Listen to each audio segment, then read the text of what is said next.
A Christmas Carol in Prose, being a Ghost Story of Christmas by Charles Dickens. Stave 2, the first of the three spirits. When Scrooge awoke, it was so dark that looking out of bed, he could scarcely distinguish the transparent window from the opaque walls of his chamber. He was endeavoring to pierce the darkness with his ferret eyes when the chimes of a neighboring church struck the 4 quarters, so he listened for the hour. To his great astonishment, the heavy bell went on from 6 to 7 and from 7 to 8 and regularly up to 12, then stopped. 12. It was past 2 when he went to bed. The clock was wrong. An icicle must have got into the works. 12. He touched the spring of his repeater to correct his most preposterous clock. Its rapid little pulse beat 12 and stopped. "Why, it isn't possible," said Scrooge, "that I can have slept through a whole day and far into another night. It isn't possible that anything has happened to the sun, and this is 12 at noon." The idea being an alarming one, he scrambled out of bed and groped his way to the window. He was obliged to rub the frost off with the sleeve of his dressing gown before he could see anything, and could see very little then. All he could make out was that it was still very foggy and extremely cold, and that there was no noise of people running to and fro and making a great stir, as there unquestionably would have been if night had beaten off bright day and taken possession of the world. This was a great relief, because 3 days after sight of this first of exchange to pay to Mr. Ebenezer Scrooge or his order, and so forth, would have become a mere United States security if there were no days to count by. Scrooge went to bed again, and thought and thought and thought it over and over and over, and could make nothing of it. The more he thought, the more perplexed he was, and the more he endeavored not to think, the more he thought. Marley's ghost bothered him exceedingly. Every time he resolved within himself, after mature inquiry, that it was all a dream, his mind flew back again, like a strong spring released, to its first position, and presented the same problem to be worked all through. Was it a dream or not? Scrooge lay in this state until the chime had gone 3 quarters more, when he remembered on a sudden that the ghost had warned him of a visitation when the bell tolled 1. He resolved to lie awake until the hour has passed, and, considering that he could no more go to sleep than go to heaven, this was perhaps the wisest resolution in his power. The quarter was so long that he was more than once convinced he must have sunk into a doze unconsciously and missed the clock. At length it broke upon his listening ear. "Ding dong!" "A quarter past," said Scrooge, counting. "Ding dong!" "Half past," said Scrooge. "Ding dong!" "A quarter to it," said Scrooge. "Ding dong!" "The hour itself," said Scrooge triumphantly, "and nothing else." He spoke before the hour bell sounded, which it now did with a deep, dull, hollow, melancholy 1. Light flashed up in the room upon the instant, and the curtains of his bed were drawn. The curtains of his bed were drawn aside, I tell you, by a hand, not the curtains at his feet, nor the curtains at his back, but those to which his face was addressed. The curtains of his bed were drawn aside, and Scrooge, starting up, into a half-recumbent attitude, found himself face to face with the unearthly visitor who drew them as close to it as I am now to you, and I am standing in the spirit at your elbow. It was a strange figure, like a child, yet not so like a child as like an old man, viewed through some supernatural medium which gave him the appearance of having receded from the view, and being diminished to a child's proportions. Its hair, which hung about its neck and down its back, was white as if with age, and yet the face had not a wrinkle in it, and the tenderest bloom was on the skin. The arms were very long and muscular. The hands were the same, as if its hold were of uncommon strength. Its legs and feet, most delicately formed, were like those upper members, bare. It wore a tunic of the purest white, and round its waist was bound a lustrous belt, the sheen of which was beautiful.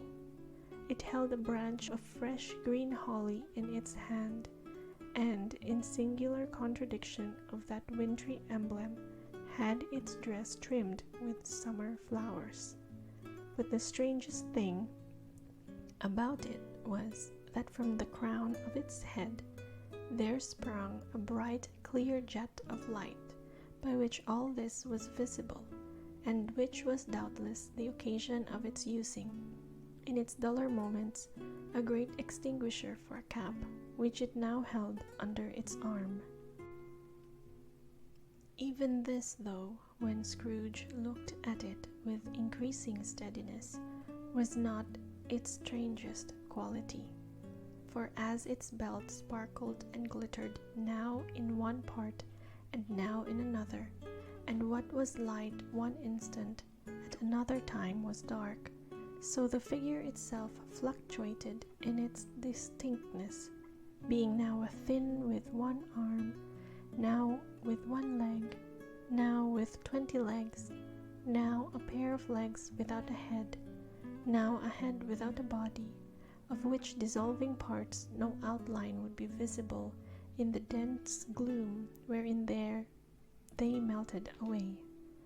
And in the very wonder of this, it would be itself again, distinct and clear as ever. "Are you the spirit, sir, whose coming was foretold to me?" asked Scrooge. "I am." The voice was soft and gentle, singularly low, as if instead of being so close beside him, it were at a distance. "Who and what are you?" Scrooge demanded. "I am the ghost of Christmas past." "Long past?" inquired Scrooge, observant of its dwarfish stature. "No, your past." Perhaps Scrooge could not have told anybody why, if anybody could have asked him, but he had a special desire to see the spirit in his cap, and begged him to be covered. "What!" exclaimed the ghost. "Would you so soon put out with worldly hands the light I give? Is it not enough that you are one of those whose passions made this cap, and forced me through whole trains of years to wear it low upon my brow?" Scrooge reverently disclaimed all intention to offend or any knowledge of having wilfully bonneted the spirit at any period of his life. He then made bold to inquire what business brought him there. "Your welfare," said the ghost. Scrooge expressed himself much obliged, but could not help thinking that a night of unbroken rest would have been more conducive to that end. The spirit must have heard him thinking, for it said immediately, "Your reclamation, then. Take heed." It put out its strong hand as it spoke, and clasped him gently by the arm.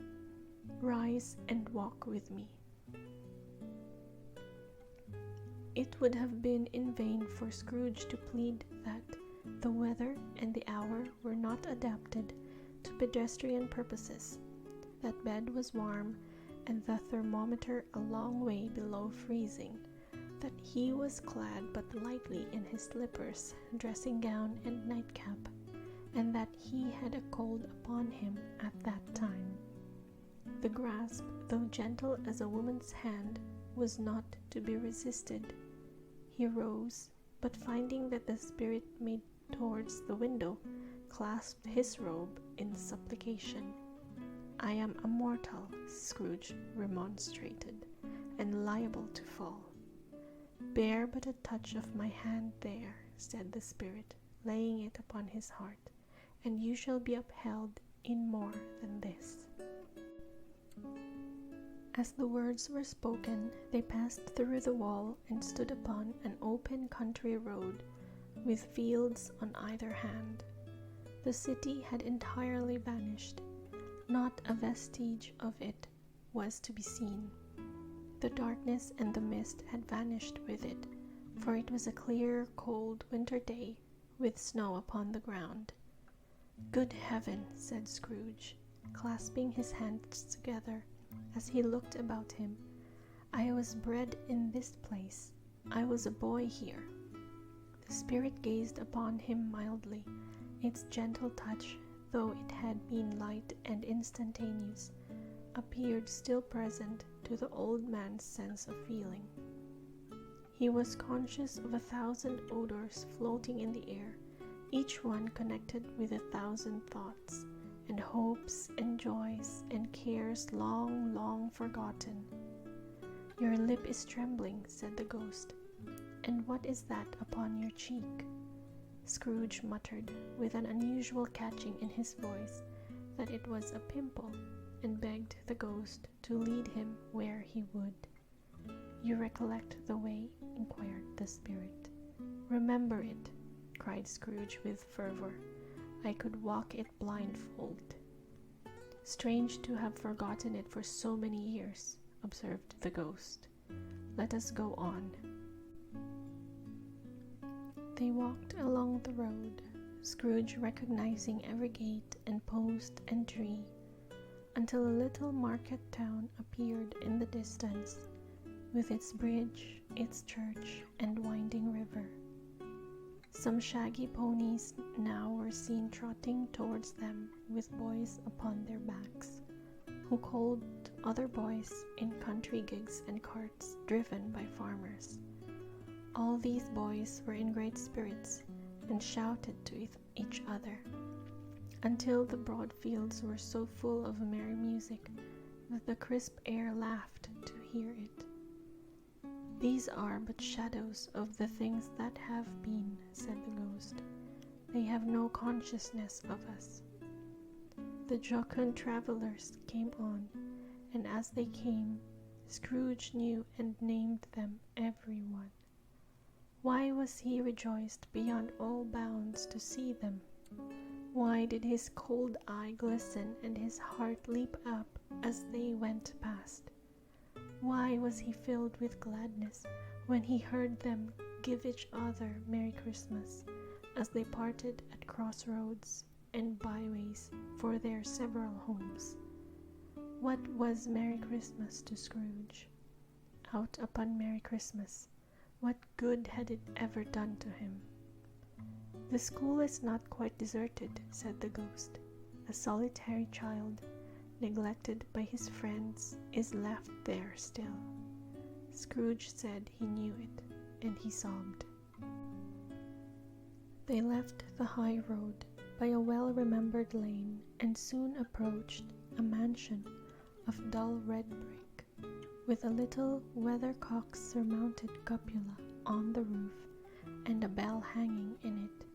It was a large house, but one of broken fortunes, for the spacious offices were little used, their walls were damp and mossy, their windows were broken, and their gates decayed. Fowls clucked and strutted in the stables, and the coach-houses and sheds were overrun with grass, nor was it more retentive of its ancient state within, for entering the dreary hall, and glancing through the open doors of many rooms, they found them poorly furnished, cold, and vast. There was an earthy savor in the air, a chilly bareness in the place, which associated itself somehow with too much getting up by candlelight and not too much to eat. They went, the ghost and Scrooge, across the hall to a door at the back of the house. It opened before them and disclosed a long, bare, melancholy room, made barer still by lines of plain deal forms and desks. At one of these, a lonely boy was reading near a feeble fire, and Scrooge sat down upon a form and wept to see his poor forgotten self as he used to be. Not a latent echo in the house, not a squeak and scuffle from the mice behind the paneling, not a drip from the half-thawed waterspout in the dull yard behind, not a sigh among the leafless boughs of one despondent poplar, not the idle swinging of an empty storehouse door, no, not a clicking in the fire, but fell upon the heart of Scrooge with a softening influence and gave a freer passage to his tears. The spirit touched him on one arm and pointed to his younger self, intent upon his reading. Suddenly a man in foreign garments, wonderfully real and distinct to look at, stood outside the window, with an axe stuck in his belt and leading by the bridle an ass laden with wood. "Why, it's Ali Baba," Scrooge exclaimed in ecstasy. "It's dear old honest Ali Baba. Yes, yes, I know.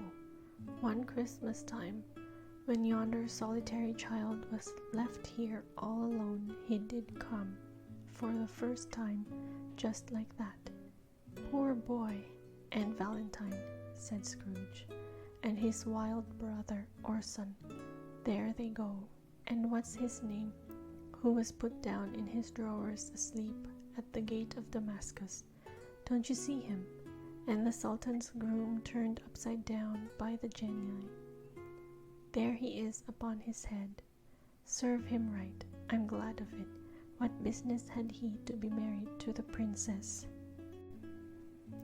To hear Scrooge expending all the earnestness of his nature on such subjects, in a most extraordinary voice, between laughing and crying, and to see his heightened and excited face, would have been a surprise to his business friends in the city indeed. "There's the parrot," cried Scrooge, "green body and yellow tail, with a thing like a lettuce growing out of the top of his head. There he is. Poor Robin Crusoe, he called him, when he came home again, after sailing round the island.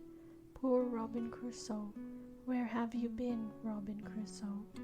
The man thought he was dreaming, but he wasn't. It was the parrot, you know.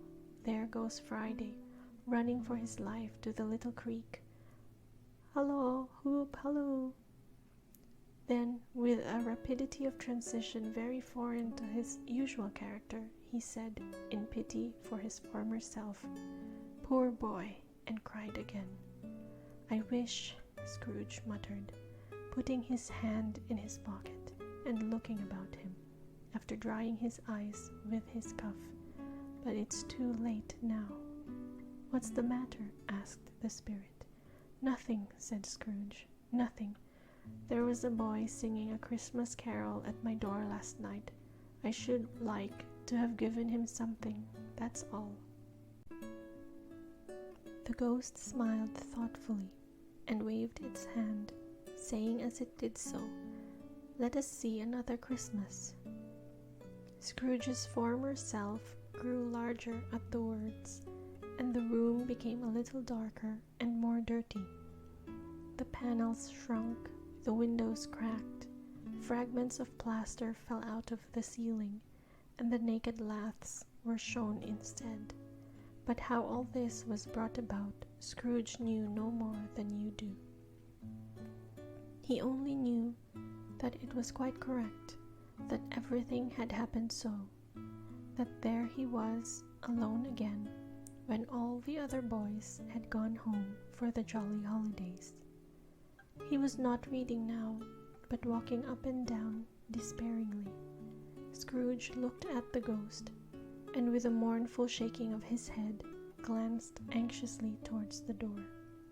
It opened, and a little girl, much younger than the boy, came darting in, and putting her arms about his neck, and often kissing him, addressed him as her dear, dear brother.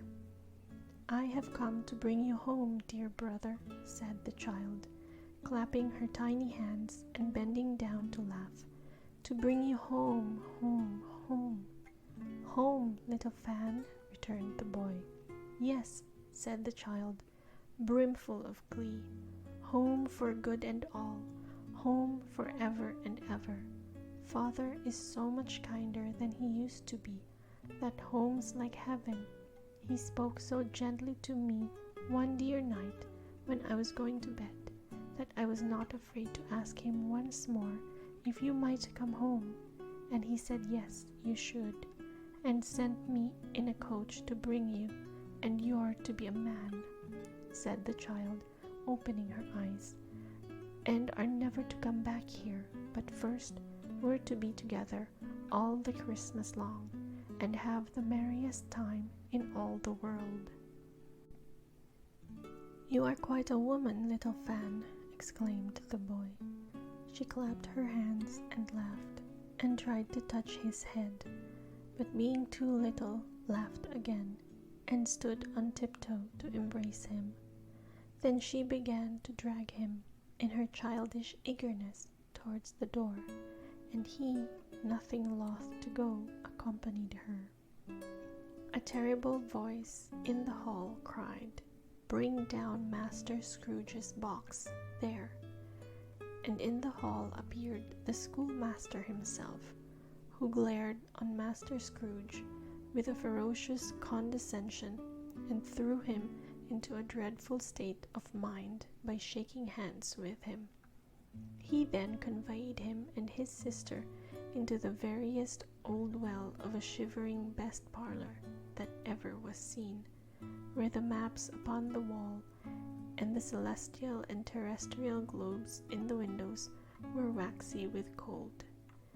Here he produced a decanter of curiously light wine and a block of curiously heavy cake, and administered installments of those dainties to the young people, at the same time sending out a meagre servant to offer a glass of something to the postboy, who answered that he thanked the gentleman, but if it was the same tap as he had tasted before, he had rather not.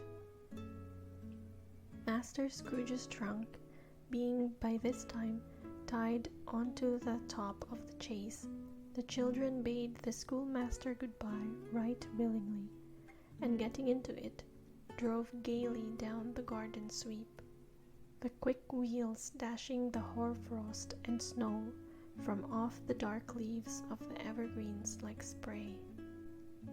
"Always a delicate creature, whom a breath might have withered," said the ghost, "but she had a large heart." "So she had," cried Scrooge. "You're right. I will not gainsay it, Spirit. God forbid." "She died a woman," said the ghost, "and had, as I think, children." "One child," Scrooge returned. "True," said the ghost, "your nephew." Scrooge seemed uneasy in his mind, and answered briefly, "Yes." Although they had but that moment left the school behind them, they were now in the busy thoroughfares of a city, where shadowy passengers passed and repassed, where shadowy carts and coaches battled for the way, and all the strife and tumult of a real city were. It was made plain enough by the dressing of the shops that here too it was Christmas time again, but it was evening, and the streets were lighted up. The ghost stopped at a certain warehouse door, and asked Scrooge if he knew it. "Know it," said Scrooge. "Was I apprenticed here?" They went in, at sight of an old gentleman in a Welsh wig, sitting behind such a high desk that if he had been 2 inches taller, he must have knocked his head against the ceiling. Scrooge cried in great excitement, "Why, it's old Fezziwig! Bless his heart, it's Fezziwig alive again!" Old Fezziwig laid down his pen and looked up at the clock, which pointed to the hour of 7. He rubbed his hands, adjusted his capacious waistcoat, laughed all over himself from his shoes to his organ of benevolence, and called out in a comfortable, oily, rich, fat, jovial voice, "Yo-ho there, Ebenezer, Dick." Scrooge's former self, now grown a young man, came briskly in, accompanied by his fellow prentice. "Dick Wilkins, to be sure," said Scrooge to the ghost. "Bless me, yes, there he is. He was very much attached to me, was Dick. Poor Dick, dear, dear." "Yo-ho, my boys," said Fezziwig. "No more work tonight. Christmas Eve, Dick. Christmas, Ebenezer. Let's have the shutters up," cried old Fezziwig, with a sharp clap of his hands, before a man can say Jack Robinson. You wouldn't believe how those 2 fellows went at it. They charged into the street with the shutters, 1, 2, 3, had them up in their places, 4, 5, 6, barred them and pinned them, 7, 8, 9, and came back before you could have got to 12, panting like racehorses. "Hilly-ho!" cried old Fezziwig, skipping down from the high desk with wonderful agility. "Clear away, my lads, and let's have lots of room here. Hilly-ho, Dick! Chirrup, Ebenezer!" Clear away! There was nothing they wouldn't have cleared away, or couldn't have cleared away, with old Fezziwig looking on. It was done in a minute. Every movable was packed off, as if it were dismissed from public life for evermore. The floor was swept and watered, the lamps were trimmed, fuel was heaped upon the fire, and the warehouse was as snug and warm and dry and bright a ballroom as you would desire to see upon a winter's night. In came a fiddler with a music book, and went up to the lofty desk and made an orchestra of it, and tuned like 50 stomach aches. In came Mrs. Fezziwig, one vast substantial smile. In came the 3 Miss Fezziwigs, beaming and lovable. In came the 6 young followers, whose hearts they broke. In came all the young men and women employed in the business. In came the housemaid with her cousin, the baker. In came the cook with her brother's particular friend, the milkman. In came the boy from over the way, who was suspected of not having board enough from his master, trying to hide himself behind the girl from the next door, but one who was proved to have had her ears pulled by her mistress. In they all came, one after another, some shyly, some boldly, some gracefully, some awkwardly, some pushing, some pulling. In they all came anyhow and everyhow. Away they all went, 20 couple at once, hands half round and back again the other way, down the middle and up again, round and round in various stages of affectionate grouping. Old top couple always turning up in the wrong place, new top couple starting off again as soon as they got there, all top couples at last, and not a bottom one to help them. When this result was brought about, old Fezziwig, clapping his hands to stop the dance, cried out, "Well done!" and the fiddler plunged his hot face into a pot of porter, especially provided for that purpose. But scorning rest, upon his reappearance, he instantly began again, though there were no dancers yet, as if the other fiddler had been carried home, exhausted, on a shutter, and he were a brand new man, resolved to beat him out of sight or perish.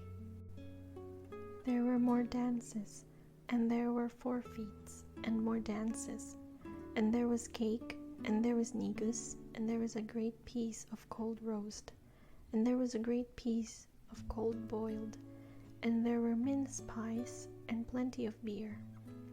But the great effect of the evening came after the roast and boiled, and when the fiddler, an artful dog mind, the sort of man who knew his business better than you or I could have told it him, struck up Sir Roger de Coverley. Then old Fezziwig stood out to dance with Mrs. Fezziwig, top couple too, with a good stiff piece of work cut out for them, 3 or 4 and 20 pair of partners, people who were not to be trifled with, people who would dance and had no notion of walking. But if they had been twice as many, 4 times, old Fezziwig would have been a match for them, and so would Mrs. Fezziwig. As to her, she was worthy to be his partner in every sense of the term. If that's not high praise, tell me higher, and I'll use it. A positive light appeared to issue from Fezziwig's calves. They shone in every part of the dance like moons. You couldn't have predicted at any given time what would have become of them next. And when old Fezziwig and Mrs. Fezziwig had gone all through the dance, advance and retire, both hands to your partner, bow and curtsy, corkscrew, thread the needle, and back again to your place, Fezziwig cut so deftly that he appeared to wink with his legs, and came upon his feet again without a stagger. When the clock struck 11, this domestic ball broke up.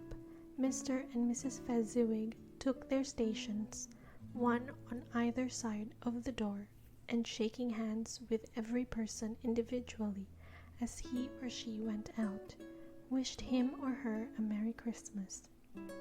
When everybody had retired but the 2 prentices, they did the same to them, and thus the cheerful voices died away, and the lads were left to their beds, which were under a counter in the back shop. During the whole of this time, Scrooge had acted like a man out of his wits. His heart and soul were in the scene, and with his former self. He corroborated everything, remembered everything, enjoyed everything, and underwent the strangest agitation. It was not until now, when the bright faces of his former self and Dick were turned from them, that he remembered the ghost, and became conscious that it was looking full upon him, while the light upon its head burnt very clear. "A small matter," said the ghost, "to make these silly folks so full of gratitude." "Small," echoed Scrooge. The spirit signed to him to listen to the 2 apprentices, who were pouring out their hearts in praise of Fezziwig, and when he had done so, said, "Why, is it not?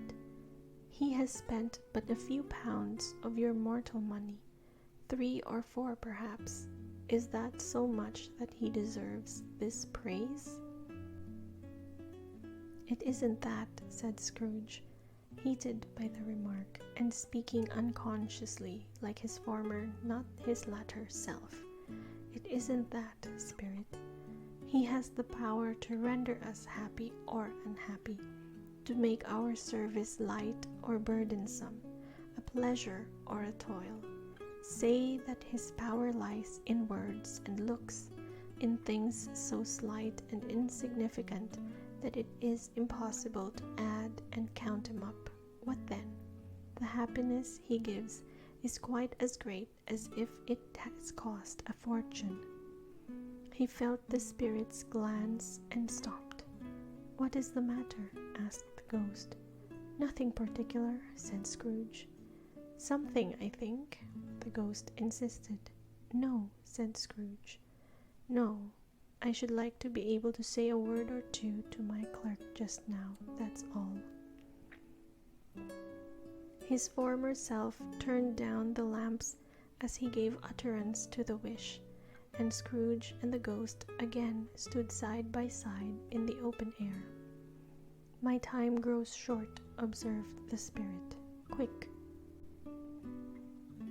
This was not addressed to Scrooge or to anyone whom he could see, but it produced an immediate effect, for again Scrooge saw himself. He was older now, a man in the prime of life. His face had not the harsh and rigid lines of later years, but it had begun to wear the signs of care and avarice.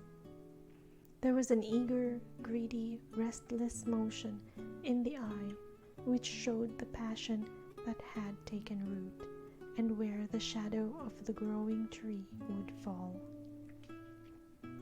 He was not alone, but sat by the side of a fair young girl in a mourning dress, in whose eyes there were tears, which sparkled in the light that shone out of the ghost of Christmas past.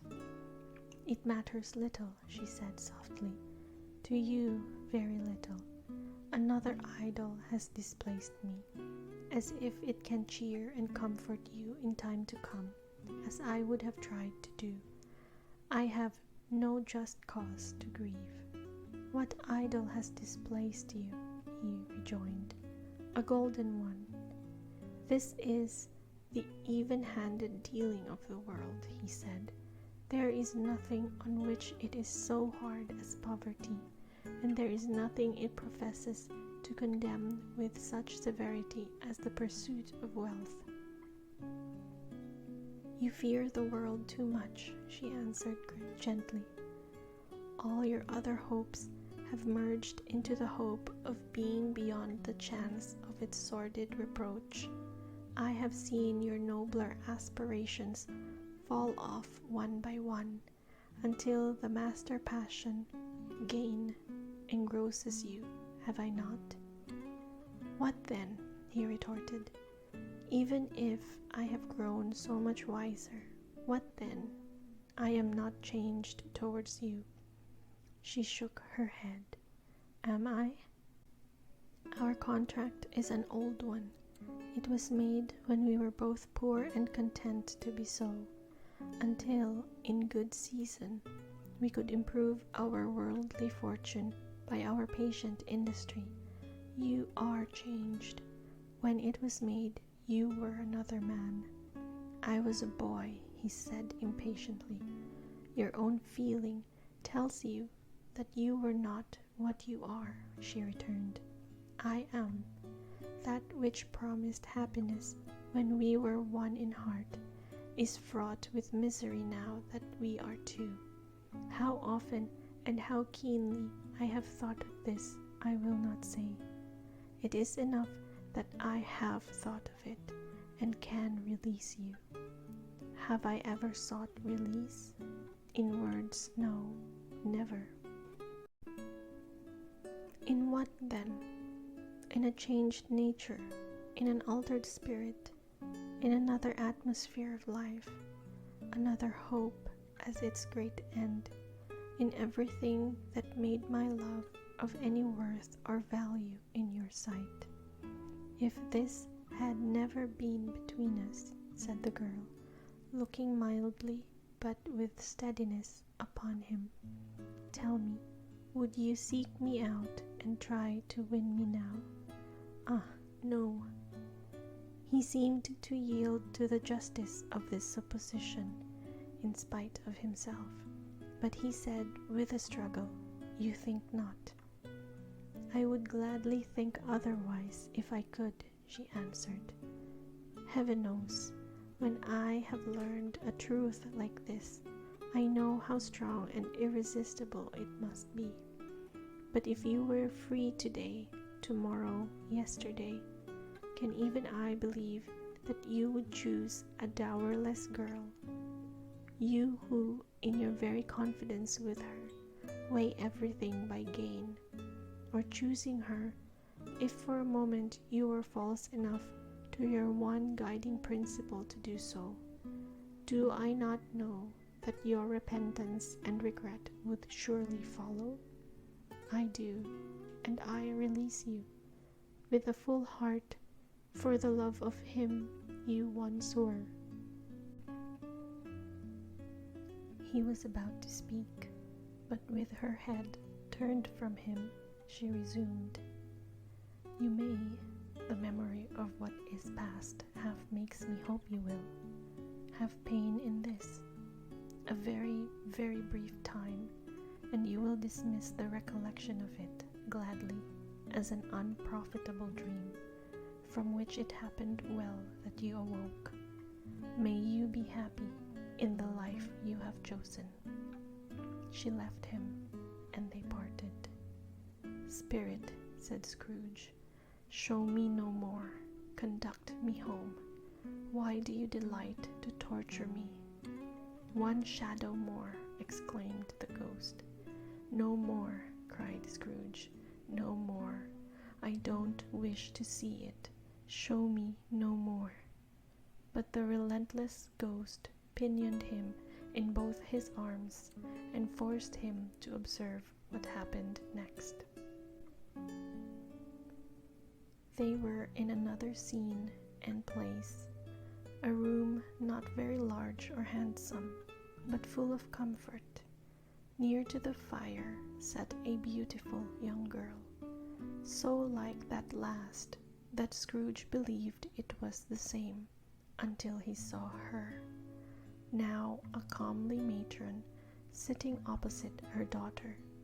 The noise in this room was perfectly tumultuous, for there were more children there than Scrooge in his agitated state of mind could count, and, unlike the celebrated herd in the poem, they were not 40 children conducting themselves like one, but every child was conducting itself like 40.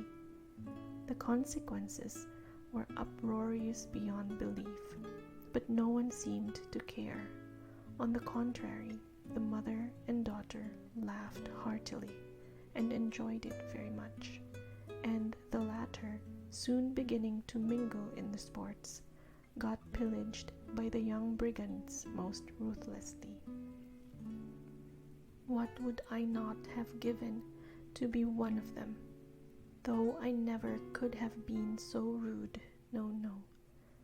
I wouldn't, for the wealth of all the world, have crushed that braided hair and torn it down, and for the precious little shoe I wouldn't have plucked it off, God bless my soul, to save my life. As to measuring her waist in sport, as they did, bold young brood, I couldn't have done it. I should have expected my arm to have grown round it for a punishment, and never come straight again. And yet I should have dearly liked, I own, to have touched her lips, to have questioned her, that she might have opened them, to have looked upon the lashes of her downcast eyes, and never raised a blush, to have let loose waves of hair, an inch of which would be a keepsake beyond price. In short, I should have liked, I do confess, to have had the lightest license of a child, and yet to have been man enough to know its value. But now a knocking at the door was heard, and such a rush immediately ensued that she, with laughing face and plundered dress, was borne towards it, the center of a flushed and boisterous group, just in time to greet the father, who came home attended by a man laden with Christmas toys and presents.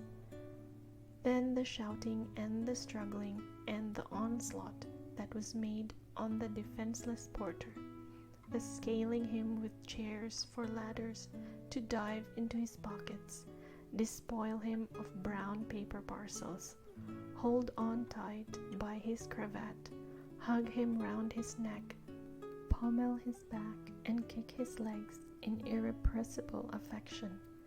The shouts of wonder and delight with which the development of every package was received, the terrible announcement that the baby had been taken in the act of pulling a doll's frying pan into his mouth, and was more than suspected of having swallowed a fictitious turkey glued on a wooden platter, the immense relief of finding this a false alarm, the joy and gratitude and ecstasy, they are all indescribable alike. It is enough that by degrees the children and their emotions got out of the parlor, and by one stair at a time, up to the top of the house, where they went to bed, and so subsided. And now Scrooge looked on more attentively than ever, when the master of the house, having his daughter leaning fondly on him, sat down with her and her mother at his own fireside, and when he thought that such another creature, quite as graceful and as full of promise, might have called him father, and been a springtime in the haggard winter of his life, his sight grew very dim indeed. "Belle," said the husband, turning to his wife with a smile, "I saw an old friend of yours this afternoon. Who was it? Guess." "How can I?" "Tut, I don't know," she added in the same breath, laughing as he laughed. "Mr. Scrooge. Mr. Scrooge it was. I passed his office window, and as it was not shut up, and he had a candle inside, I could scarcely help seeing him. His partner lies upon the point of death, I hear, and there he sat alone, quite alone in the world, I do believe." "Spirit," said Scrooge in a broken voice, "remove me from this place. I told you these were shadows of the things that have been," said the ghost. "That they are what they are, do not blame me." "Remove me," Scrooge exclaimed. "I cannot bear it." He turned upon the ghost, and seeing that it looked upon him with a face in which in some strange way there were fragments of all the faces it had shown him, wrestled with it. "Leave me, take me back, haunt me no longer." In the struggle, if that can be called a struggle in which the ghost, with no visible resistance on its own part, was undisturbed by any effort of its adversary, Scrooge observed that its light was burning high and bright, and dimly connecting that with its influence over him, he seized the extinguisher cap, and by a sudden action pressed it down upon its head. The spirit dropped beneath it, so that the extinguisher covered its whole form. But though Scrooge pressed it down with all his force, he could not hide the light, which streamed from under it in an unbroken flood upon the ground. He was conscious of being exhausted and overcome by an irresistible drowsiness, and further of being in his own bedroom. He gave the cap a parting squeeze, in which his hand relaxed, and had barely time to reel to bed before he sank into a heavy sleep.